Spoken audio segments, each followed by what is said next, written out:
Share செஞ்ச நாங்க தான். இது மக்கள் வரிப்படத்தில் செய்யப்பட்டது. தமிழ்நாடு பில்டிங் ஸ்ட்ராங் ஆனா பேஸ்மெண்ட் வீக் அப்படின்றது. நாங்களாம் இதை செய்தோம் இதை செய்தோம் இதை செய்தோம் என்று சொல்லி கொண்டிருக்கிறாரே தவிர இது மேடை பேச்சல்ல. முடிச்சிருக்கல. நன்றி சொல்லி முடிங்க. அண்ணன் கலைஞர் தான் அரசு அலுவலர்களுக்கு உதவி செய்ய வேண்டும் நினைத்தவர். இதை சொன்னாக்கா வருங்காலத்தில் இந்த ஆட்சி இருப்பவர்களால் செய்வீங்கன்ற அந்த நம்பிக்கைக்காக நான் குறிப்பிட விரும்புகிறேன். அரசு அலுவலர்கள் ஊதியம் என்பது திட்டத்தோடு இணைந்த ஒன்றுதான். ஆசிரியர்கள் இந்த நாட்டினுடைய கண்கள்.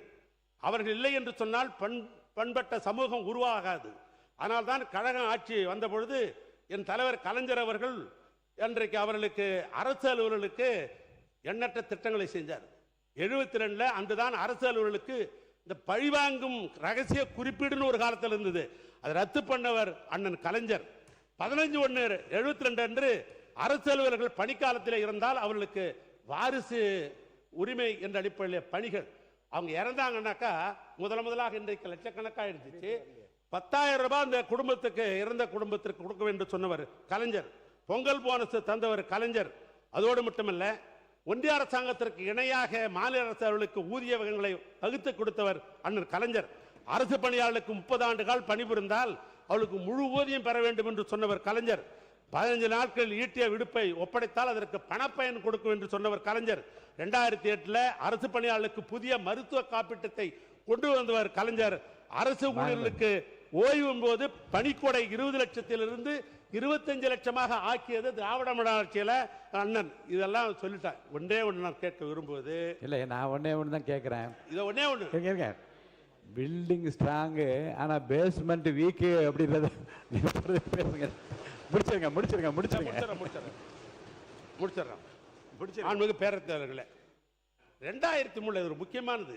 இது நாளைக்கு உங்களே கேட்பாங்க, உங்க ஆபீஸ்ல வேலை செய்யறவங்க, ஏங்க எங்களை பத்தி பேசும்போது பெல் அடிச்சிட்டீங்களே அப்படின்னு உங்களே கேட்டுருவாங்க. நம்ம அதுக்காக சொல்றேன், வேற ஒன்றும் இல்லை.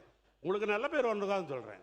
1/4/2003 ஏற்கனவே பழைய ஓய்வு திட்டம் இருந்தது, அதை ரத்து செய்து விட்டார்கள். அப்போ வந்து ஒன்றிய அரசாங்கம் போட்ட பிரஷர்ல அன்றைக்கு இருந்த ஆட்சியாளர்கள் ரத்து செய்து விட்டார்கள் 2003. அதுக்கு பின்னால் பல போராட்டம். 2003 இருந்து 2026 வரைக்கும் நீங்கள்லாம் பத்திரிகையில் பார்த்துருப்பீங்க, தொலைக்காட்சியில் பார்த்துருப்பீங்க, சென்னையே பார்த்தா பல போராட்டங்கள். உறுப்பினருங்க மானிய கோரிக்கைகளை தாண்டி நீங்க பேசுகிற போது குறுக்கீடுகளும் அவங்க வந்து கிளாரிபிகேஷன்லாம் கேட்டால் இன்னும் காலதாமதமாகும். உங்களுடைய நீங்க வந்து விரைவாக முடிச்சிருங்க. அனுமதி தரேன் உட்காருங்க. முடிச்சிடுறேன். முடிங்க. அதாவது 2003 இருந்து பெரிய போராட்டம் இருந்தது. இப்ப உடனே அரசு அதிகாரிகள் எல்லாம் பார்த்து முதலமைச்சரை பார்த்து கேட்டார்கள். உடனே முதலமைச்சர் என்ன பண்ணாருன்னு கேட்டீங்கன்னா, நம்முடைய பேடி அவர்கள், அதாவது சொகதின் சிங் பேடி அவர்கள் தலைமையில் ஒரு குழு அமைத்தார்கள். இந்த பிரச்சனை எப்பயாவது தீர்த்துலாமே அப்படின்னு அமைத்தார்கள். அவர் ஒரு 3 மாத காலம் எடுத்துக்கொண்டார். அவர் ரிப்போர்ட் கொடுத்தாங்க. முதலமைச்சர் என்ன பண்ணார், அரசு அதிகாரியும் இந்த ரிப்போர்ட்டையும் சரி பண்ணுங்கன்னாரு. அது என்னுடைய தலைமையில் தான் நிதித்துறை அமைச்சராக இருந்த என்னுடைய சகோதரர் தங்கம் தென்னரசு அவர்கள், அன்றைக்கு கல்வித்துறை அமைச்சர் அந்த அன்பில் மகேஷ் அவர்கள் 3 பேர் கொண்ட ஒரு குழு அமைக்கப்பட்டது. அந்த குழுவில் அந்த அதிகாரிகளை பல முறை நான் கூப்பிட்டு பேசினேன். அதனுடைய விளைவாக கடைசியாக என்ன ஒத்துக்கொண்டார்கள் என்று சொன்னால், உறுதியளிக்கப்பட்ட ஓய்வு திட்டத்தை நாங்கள் ஏற்றுக்கொள்ளுகிறோம் என்ற ஒரு நிலை வந்தது. உறுதியளிக்கப்பட்ட ஓய்வு திட்டத்தை நாங்கள் ஏற்றுக்கொள்ளுகிறோம் என்ற ஒரு நிலை வந்தது. அப்பொழுது அவர்கள் பேசியதுன்னா, கடைசியாக நாங்கள் ஓய்வு பெறுகிற பொழுது என்ன சம்பளமோ அது 50% ஓய்வூதியமாக தர வேண்டும். ஓய்வூதிய காலத்தில் குடும்பத்திற்கு உறுப்பினர் இன்றைய மானிய கோரிக்கை மீது நீங்க பேசுறீங்கன்னா அமைச்சருக்கு பதில் சொல்வார். நீங்க பொதுவாக மற்ற விஷயங்களை பற்றிலாம் அந்தந்த மானிய கோரிக்கை வரும்போது நீங்க பேசவே தவிர இப்போது இருங்க, இதுக்கு இப்போ நீங்க சொல்றதுக்கு வந்து இருங்க, இதை பற்றி பதில் சொல்லுவேன். முன்னாள் ஆட்சி பொறுப்பில் இருந்த தளவாய் சுந்தர் நானும் பேசுறேன்னு சொல்றாரு. அதே மாதிரி இங்க இருக்கக்கூடிய அமைச்சர் இதுக்கு இந்த கேள்விக்கு இப்போது பதில் சொல்ல ஆரம்பித்தால் இந்த மானிய கோரிக்கை எப்போது முடியும்? தயவுசெய்து இந்த மானிய கோரிக்கை மட்டுமான விஷயங்கள் நீங்க பேசுவதுதான் பொருத்தமானதா இருக்கும். முடிச்சிருக்கல. நன்றி சொல்லி முடிங்க. அரசு சம்பந்தப்பட்டதுதான். இல்ல நீங்க சொல்லிருக்கீங்க இந்த மானிய கோரிக்கை ஒண்ணே ஒண்ணு.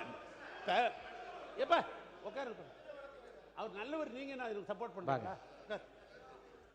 மாண்புமிகு பேரவைத் தலைவர்களே, அந்த ஓய்வூதியம் என்ற 2000 அந்த குழு கொடுத்த சொன்னாதான் நீங்க இல்லைங்க, அதை செய்ய அதுக்கு வந்து முடியும். நீங்க எழுப்புற இந்த பிரச்சனை எவ்வளவு சென்சிட்டிவ் உங்களுக்கு நல்லா தெரியும், எவ்வளவு அவசியமான தெரியுங்க.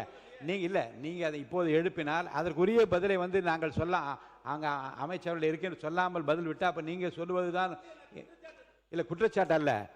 இந்த வினாவை கூட எழுப்புற நேரம் இதுவல்ல என்று நான் கருதுகிறேன். இந்த மானிய கோரிக்கை மீதான கருத்துக்களை மட்டும் நீங்க சொல்வது பொருத்தமாக இருக்கு. அதை மட்டும் ஒட்டு பேசுங்கள். ஒன்றும் இல்லை, இதில் நான் என்ன சொல்ல வர்றேன்னாக்கா, அவை முன்னவர் இப்பொழுது கருத்து அவர் அவை அவை அவை முன்னவர் சொல்லட்டும். மாண்புமிகு பேரவைத் தலைவர் அவர்களே, மாண்புமிகு ஒரு முன்னாள் அமைச்சர் அவர் பல்வேறு கருத்துக்களை இங்கே வழங்குகிற போது பொதுக்கூட்டத்திலே வழங்குவதைப் போல நாங்கள்லாம் இதை செய்தோம் இதை செய்தோம் இதை செய்தோம் என்று சொல்லி கொண்டிருக்கிறாரே தவிர இது மேடை பேச்சல்ல. கருத்துக்கள் வழங்க வேண்டியது மானிய கோரிக்கை என்பதை நான் நினைவூட்ட விரும்புகிறேன். பள்ளிக்கல்வித்துறை அமைச்சர் அவர்கள். மாண்புமிகு பேரவைத் தலைவர் அவர்களே, கலைஞரை நாங்கள் மதிக்கிறோம். தமிழ்நாட்டு வரலாற்றிலேயே நேற்று எங்கள் கட்சி உறுப்பினர் கூட அவர் பேரை சொன்னபோது எழுந்து நின்று வாஞ்சையோடு தாயுலத்தோடு அதற்காக வருத்தம் தெரிவித்த மனிதர்கள் அமர்ந்து கொண்டிருக்கிறார். மாற்று கருத்து இல்லை. தென்னாட்டு பெர்னாட்சானா அது அறிஞர் அண்ணா தான், தெற்கில் இருந்து உதித்த சூரியன்னா அது கலைஞர் தான், அது வேறு. ஆனா அதே சமயம் இங்க பேசும்போது அந்த டேபிள் செஞ்சது நாங்க தான், மைக்கு செஞ்சது நாங்க தான், சேர் செஞ்சது நாங்க தான், இது மக்கள் வரிப்படத்தில் செய்யப்பட்டது தமிழ்நாடு அரசால் என்பதை சுட்டி காட்டுகிறார். அப்புறம் பெயர் மாற்றம் வந்து பல உறுப்பினர்களும் பல முறையும் சொல்லிக்கிட்டே இருக்கிறீங்க. நான் வரலாற்றை சுட்டிக்காட்ட ஆசைப்படுறேன். 96ஆம் ஆண்டுக்கு பிறகு முத்தமிழறிஞர் கலைஞர் அவர்களினுடைய ஆட்சி அமைந்த பிறகு இது அவர் பேசியது. ஒரு பெயர் மாற்றத்தை அவர் செய்தார். இது அவருடைய வார்த்தைகள். திரைப்பட நகர் ஜே சிட்டி சிட்டி ஒன்று ஆரம்பிக்கப்பட்டது பற்றி உங்களுக்கெல்லாம் தெரியும். கலைஞர் சொல்றார், இதன் பெயரை நாங்கள் ஆட்சி பொறுப்புக்கு வந்த பிறகு பொருத்தமான பெயராக இருக்கும் என்று ஜே சிட்டி சிட்டி எம்ஜிஆர் திரைப்பட நகராக நான் மாற்றுகிறேன். கலைஞரே அறிவித்திருக்கிறார். பெயர் மாற்றம் என்பது காலங்காலமாக நடப்பது. அது மட்டுமல்ல, அம்மா பசுமை வீடு கலைஞர் கனவு இல்லமாக மாறுகிறது. அம்மா மருந்தகம் முதல்வர் மருந்தகமும் மாறி இருக்கிறது. அம்மா மினி கிளினிக் முதல்வர் கிளினிக்காக மாறி இருக்கிறது. ஆனா இங்க நான் 10 இடத்திற்கு போயாவது செல்வம் சேர்த்து வருவேன், நீ படிக்கின்ற வேலையை மட்டும் பாரு என்று தமிழ்நாட்டின் கல்வி கண்ணை திறந்தவர் கொள்கை தலைவர் கர்ம வீரர் காமராசர் அவர்களின் பெயர்தான். இந்த காலை உணவு திட்டம் பத்தி அவர் சொன்னாரு. அது 203 கோடியே 72 லட்சம் ரூபாய் செலவுல பெருந்தலைவர் காமராஜர் காலை உணவு திட்டமாக விரிவாக்கம் செய்யப்பட்டிருக்கிறது. ஒரு குறிப்பிட்ட வகுப்பில் இருந்து பல்லாயிரக்கணக்கான குழந்தைகளுக்கு காலை உணவு விரிவாக்கம் செய்யப்பட்டு மேம்படுத்தப்பட்டிருக்கிறது. நான் சொல்வேன், இந்த திட்டத்திற்கு காமராசர் பெயரை விட பொருத்தமான பேர் உலகத்திலேயே கிடையாது என்பதை உறுப்பினருக்கு தெரியும். 203 கோடியே 72 லட்சம் ரூபாய் செலவுல பெருந்தலைவர் காமராஜர் காலை உணவு திட்டமாக விரிவாக்கம் செய்யப்பட்டிருக்கிறது. ஒரு குறிப்பிட்ட வகுப்பில் இருந்து பல்லாயிரக்கணக்கான குழந்தைகளுக்கு காலை உணவு விரிவாக்கம் செய்யப்பட்டு மேம்படுத்தப்பட்டிருக்கிறது. நான் சொல்வேன், இந்த திட்டத்திற்கு காமராசர் பெயரை விட பொருத்தமான பேர் உலகத்திலேயே கிடையாது என்பதை உறுப்பினருக்கு தெரியும்.